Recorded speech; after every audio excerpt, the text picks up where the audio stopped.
মেয়েটি দ্রুত ঘরের ভেতরে দৌড়ে আসে, কারণ তার খুব জরুরি টয়লেটে যাওয়া দরকার ছিল। কিন্তু সে জানত না যে টয়লেটের ভেতরে এক ভয়ঙ্কর প্যারাসাইট লুকিয়ে আছে। কিছুক্ষণ পরই তার শরীর জ্বলে উঠতে থাকে আর সে মাটিতে পড়ে যন্ত্রণায় ছটফট করতে থাকে। এটা দেখে লুসি ভয় পেয়ে যায় এবং সাহায্যের জন্য দৌড়ে বের হয়। এর কয়েক মিনিট আগেও সবকিছু একদম স্বাভাবিক ছিল। লুসি তার সবচেয়ে ঘনিষ্ঠ বান্ধবী লিসাকে বাড়িতে ডেকেছিল, যাতে তারা একসাথে কিছু সুন্দর সময় কাটাতে পারে। তারা হাসি খুশি আড্ডা দিচ্ছিল, তখনই লুসির ফোনে এক অদ্ভুত মেসেজ আসে, বাইরে আয়। কিছুটা দ্বিধায় পড়ে লুসি মেসেজ অনুযায়ী তার বাড়ির পাশের অন্ধকার জঙ্গলের দিকে চলে যায়। হঠাৎ এক অচেনা মানুষ তার সামনে এসে দাঁড়ায়। লুসি ঘাবড়ে যায়, কিন্তু লোকটা কেবল একটা জার তার হাতে দিয়ে দেয়।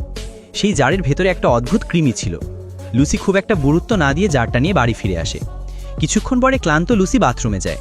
দরজা বন্ধ করে সে জারটা বের করে কৃমিটাকে ভালো করে দেখে। তার ঘৃণা লাগে আর সে সেটাকে টয়লেটে ফ্লাশ করে দেয়। ঠিক তখনই বাইরে থেকে দরজায় জোরে জোরে ধাক্কার শব্দ আসে। ওটা ছিল লিসা, যাকে টয়লেটে যেতে হচ্ছিল।